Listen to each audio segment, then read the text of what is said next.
Welcome to the Banker Lamp. Please enjoy the video. You start by confirming you have administrator access. This lets you read system-level entries. Open Event Viewer on Windows or Console on macOS, then set the date range so you focus only on relevant days. Once done, filter by category, security, application, or system, because that narrows noise and speeds up spotting anomalies. Make sure to record the exact time window. Having precise times helps correlate entries with user actions and other logs for accurate reconstruction.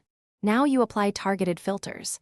Select the user, a process name, or specific event ID to reduce volume.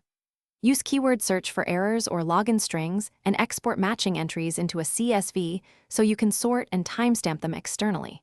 While you do that, cross-check browser history, recent files, and file system timestamps to correlate actions.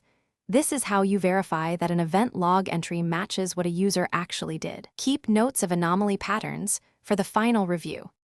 You now assemble a timeline, order exported entries by timestamp, and describe causal links between events so you can explain what happened and why.